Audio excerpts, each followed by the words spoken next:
Hi guys, this is the advisor and welcome back to my channel. Now this is part 2 of the first video about my analysis of why death squads have failed to get the desired results in Jamaica. Since we have been having death squads since the 1960s, and I'm going to explain why they failed, some of the reasons why they failed, and how we can fix those issues. And we need to do that in order to get these death squads to work, because it is the only way out. The only way out. If we are pragmatic and facing reality, we haven't got a choice. We just got to do this. But before I get into the video proper, I need to say thank you. I need to say thank you to quite a number of people. At this point, I'm not going to call any names. But you see, for every one of you who have actually taken the time to leave a comment in the comment section of my channel, you will notice that every single person, or maybe I say about 95 out of every 100 person who actually wrote to me or commented in the comment section, I have responded. Why I respond? Because it is every comment that you send is extremely important to me. It is so important to me that once you make a comment, I respond. Sometimes if I can't find time during the course of the day, I wake up at 2 a.m. and spend till daylight responding to everybody who commented. That is how important you all are to me. And all of you will notice that when I'm responding, I always say thank you for your comments, and I always end with enough respect, family. And why I say enough respect, family, is because to me, everybody who take the time out to subscribe, to go on my channel, and to then comment, it means that you are very precious to me, and I consider you to be an essential part of the Advisor channel, and I consider your family like blood relative as far as I'm concerned. So all you guys who are there for me, I say thank you so much. Enough respect, family. All right, now let's get into the actual topic. A very learned gentleman said to me today, who he is one of my most ardent supporters on my channel, and he said to me that I think like a troglodyte, and the way I am thinking of doing things, he thinks I'm a troglodyte, and he doesn't think troglodytes are are this intelligent. Well, he might use big word for me, but anyway, a troglodyte, for those who might not know, is a caveman, an uncivilized caveman. And he thinks I'm too intelligent to be acting like a caveman. But here is my response to him.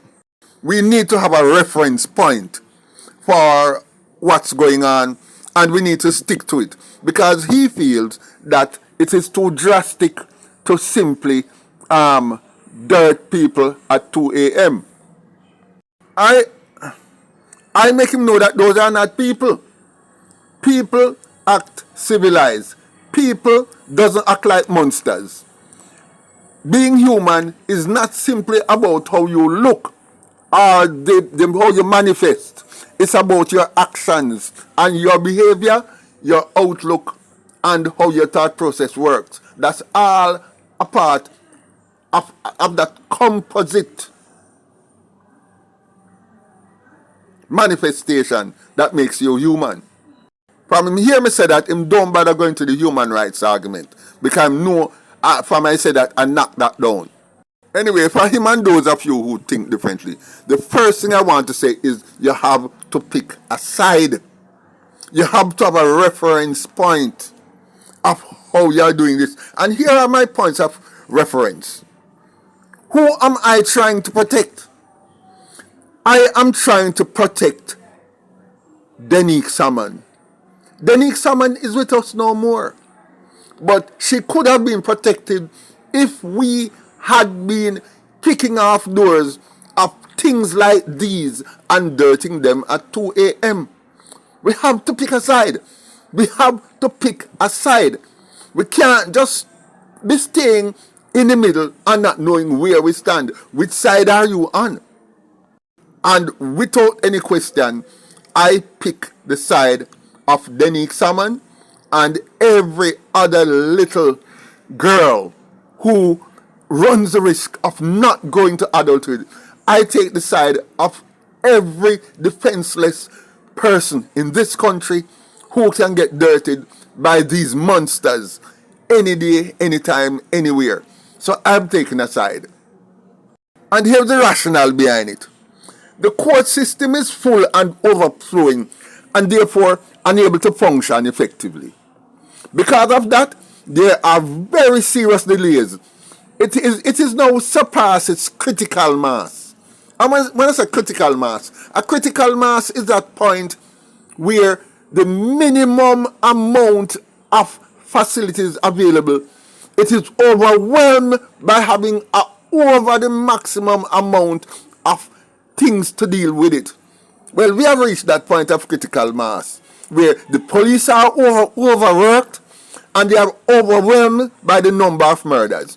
Therefore, they lack the environment that would be conducive to efficient policing. If you have the human resource to handle 2 murders per week, for example, and you have 10 murders, and you only have the resources to handle, say, 2, this is hypothetically speaking, 8 of these are going to be neglected and end up probably remaining unsolved because they're going to be becoming cold case because you just don't have the number of personnel to deal with that amount of murders. And in this case, it doesn't matter how efficient the police are. You can have the best officers, but if they are spread too thinly, they won't have any effect because they can't do their job properly. So what is the solution? We need to get crime down to a manageable level because the country is too poor to be carrying that burden. And if we get it down to a manageable level, we can get the very best out of our policemen. And speaking of resources, the Klansman gang were locked up for over 2 years. And after they were locked up for over 2 years, before the case went to trial, and then the case took another 1.5 years. I think the better part of 2 years to complete. In other words, these men were locked up for 4.5 years before the case was completed. And when you add the millions, hundreds of millions in salaries for lawyers, plus all other fees, believe me, it's a whopping sum. This country can't afford that. And as we know, justice delayed is justice denied. Now, let me go into what I call the catastrophe analogy. And this is something real, tangible, that every human being can relate to. Let us look at, you have an earthquake, for example, and or a tsunami, and you have thousands of people dying. God forbid it happened to Jamaica. But let's use Haiti for example. When the earthquake hit there about 5 years ago, thousands of people died. Now, we know that in Caribbean culture, you get time to buy your black clothes, get your things ready, buy pretty coffin or casket as you call it, then you have the pastor and you have all the ceremonies and all of that for the funeral rites and all of that. But when you have thousands upon thousands of people dying one time, as in the tsunami in Indonesia, or the earthquake that happened recently in the Middle East, what do you think gonna happen?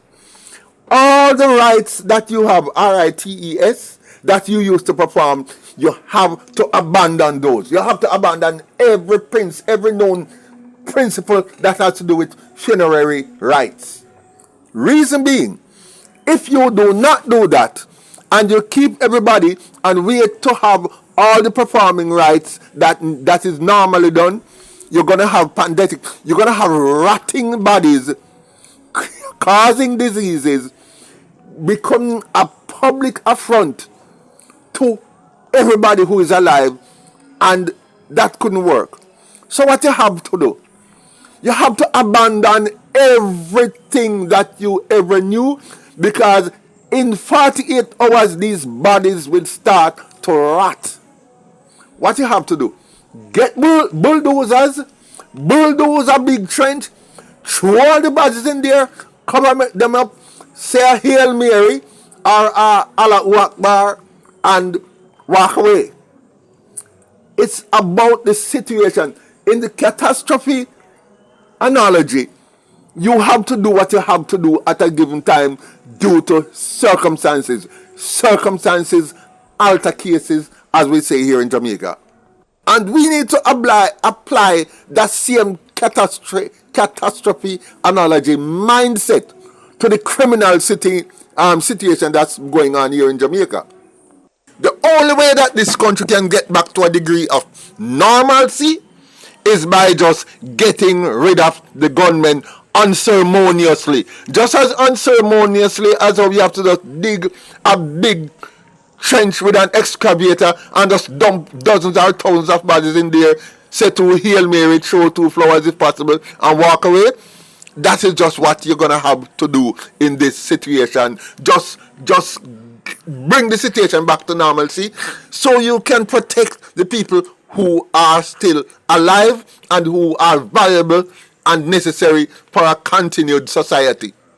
In an ideal situation to make a death squad work properly in this country would be to have NIDS.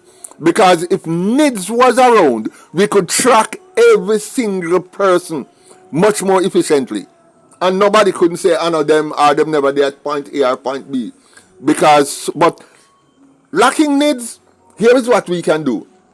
Now, I'm going to tell you guys something that you don't know. You see, Father Paul, who remember Father Paul, the head of the British link-up crew, who was killed on Grove Road a few years back? I hear from very, very good source that it was police who did that job. It was a police death squad who did that job. The police, it was so sophisticatedly done that the police used something that they never generally used, motorbikes. And they did it a way to let one side think that it's another side who did that dirty thing. But no, it wasn't. It was the police. And the police even leaked information because they wanted to get rid of some other people. And they leaked information that it was that side did it. And they let some gunman from Father Fowl crew went and dirtied some other people. And the police then dismissed that it was related. The police went as far as to arrest another man from Mountain View and pinned it on him, just as to cover themselves. And that was one of the smoothest operations that the police had ever carried out in this country. Kudos to you. Whoever had planned that operation, believe me, superb, wonderful piece of work. What I think that the men on these special operations should do is to work with village lawyers. And hold on, search the books, search your station diaries and crime books, and because listen, every gunman out there is somebody in the family who don't like him. There is somebody in the family who he has hurt, and hurt badly. For example, somebody land who he want to take over, somebody who he want to run out of them house, somebody who him just can't stand. And that person will be your key to get to him. Anytime you find that person and use that person against him as much as possible, because that person will have some information that they can feed you with, which can help you to get right on the inside of him where you can hurt him. And of course, he will have a girl when they have when he used to beat, who can't stand him or like him because him did put on some lick and kick and back spanner, or even to joke with a knife. Find such people and get the information from them. Give them even 100,000, 200,000 for the information and get on with it. That's how you do. Have somebody that they trust, or somebody who can set them up on an operation to go and take some money. Stage a scene as if this rich man always carry money to the bank at X point, or have X amount I'm in his house at all times, and him sleep alone, pretend that this is one man, and take them and say, okay, this is it, go in there, so go take the money. And when they go, his police just ambush them.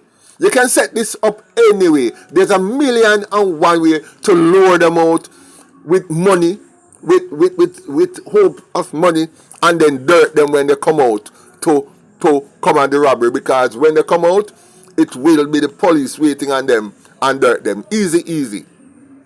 Another thing the police can do is to set honey trap. Most of these, well, a few of them gay, but most of these gunmen consider themselves as cattyman. You understand me? And you can set somebody up nicely, somebody that they would fancy, and let that person lead them right into the hands of the police. Easy. That is what is known as a honey trap. You use honey to trap certain things, and this is a honey trap. And that is easy thing you can do. You can use either a police woman or anybody to lure them over a series of days, series of weeks or months, until you can just lure them to a position where you can dirt them.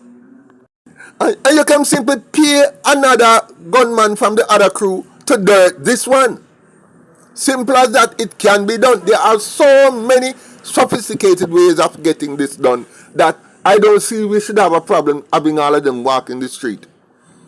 And of course, why I normally say 2 a.m. You want to go for these people at a time of the day when there is nobody around to give evidence. It's just your word against theirs. That's all you want. And dead man tell no tales, don't forget. And of course, if you lure them to a certain place to dirt them, you don't even have to make Indicom get involved. Because why are we fearing Indicom? Let me tell you something. You see, there is this saying, this philosophical question. If a leaf falls in a forest, does it make a sound? I'm not going to give the answer to that, because there are good points, rational points on both sides of the argument as to whether it make a noise or not. However, put it another way. If you dirt 10 bad men and Indicom don't know so the police involved, or Indicom doesn't even know that these people get dirt, what they have to investigate? Nothing. So Indicom can be easily circumvented. You can easily go on Indicom, because Indicom doesn't know anybody is dead. What am I going to investigate? And if they're dead but they don't know it was done by members of the security forces, what they have to investigate? And they don't even have to know. These people can just disappear.